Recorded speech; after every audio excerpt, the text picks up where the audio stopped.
साथियों नमस्कार। एक बार फिर मेरे official YouTube channel Hindi Lakshman Mali में आप सभी का हार्दिक स्वागत एवं अभिनंदन। मित्रों, यदि आप मेरे इस चैनल में नए हैं तो सब्सक्राइब जरूर करें एवं बेल आइकन को प्रेस करें। मित्रों, हम चल रहे थे वाक्य शुद्धि में।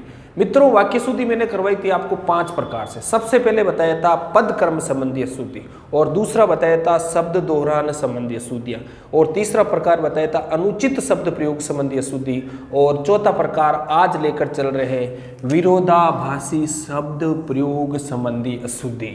तो आप हेडिंग लगा लीजिए विरोधाभासी शब्द प्रयोग संबंधी अशुद्धियां। मित्रों, नाम से ही पता चल रहा है कि विरोध का आभास कराएगी। वाक्य जो लिख रखा होगा वो विरोध का आभास कराएगा, मतलब वाक्य अपने आप में उल्टा चलेगा। तो वो किस प्रकार की अशुद्धि हो जाएगी? विरोधाभासी शब्द प्रयोग संबंधी अशुद्धि। मित्रों, इसमें सबसे इंपॉर्टेंट चीज जो आपको नोट करनी है और सैकड़ों बार एग्जाम में भी आ चुका है, शब्द आ जाए कोई, शब्द आ जाए कभी, और शब्द आ जाए किसी।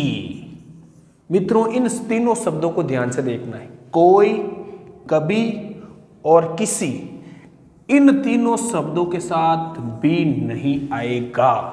कभी भी आपको एग्जाम में इन शब्दों के साथ में बी लिखा हुआ मिल जाए तो वो हमेशा हमेशा के लिए गलत होगा। क्या होगा? हमेशा हमेशा के लिए गलत। शब्द कौन सा है? कोई, कभी और किसी। इनके देखते हैं हम उदाहरण। जैसे पहला उदाहरण देख लें। पहला देखते हैं हम कोई का। हम बोलते हैं कोई भी आए, मैं नहीं मानने वाला हूं। कोई भी आए, मैं नहीं मानने वाला हूं। मैंने बताया था कोई के साथ कभी भी नहीं आएगा। तो यहां पर कोई के साथ क्या दे रखा है? बी।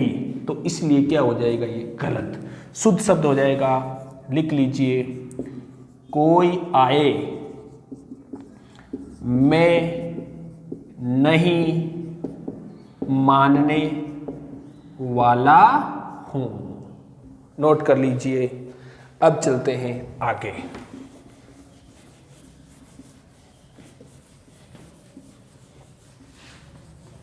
दूसरा उदाहरण देख लीजिए। मैं कभी भी नहीं आऊंगा। हम बोलते हैं ना कई बार कि मैं कभी भी नहीं आऊंगा, तो यहां पर दे रखा है कभी के साथ भी, तो इसलिए क्या हो जाएगा? ये गलत। शुद्ध शब्द लिख लीजिए मैं कभी नहीं आऊंगा। अब मैंने बताया था कोई, कभी और किसी।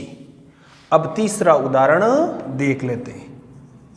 किसी भी हालात में, हम बोलते हैं किसी भी हालात में मैं यह काम नहीं करूंगा। किसी भी हालात में मैं जयपुर नहीं जाऊंगा। किसी भी हालात में, तो यहां पर किसी के साथ भी नहीं आता है, इसलिए क्या हो जाएगा? गलत। शुद्ध हो जाएगा किसी हालात में। अब चलते हैं आगे। उदाहरण नंबर 4। शायद आज वर्षा अवश्य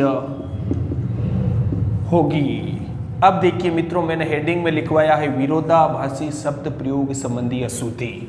शायद का मतलब होता है 50% कंडीशन। वर्षात हो भी सकती है और ना भी हो सकती है।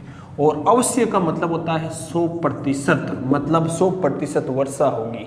अब एक ही वाक्य में 2 कंडीशन आ रही है। ये वाला शायद और ये अवश्य विरोध का क्या कर रहे हैं? आभास। तो ये क्या हो जाएगा? गलत। क्या हो जाएगा? गलत। इसका शुद्ध शब्द हो जाएगा शायद आज वर्षा होगी। और दूसरा शुद्ध प्रकार क्या हो जाएगा, आज वर्षा अवश्य होगी। इसमें या तो शायद वाली कंडीशन डाल सकते हैं या अवश्य वाली कंडीशन डाल सकते हैं, हमेशा एक ही कंडीशन आएगी। अब चलते हैं आगे।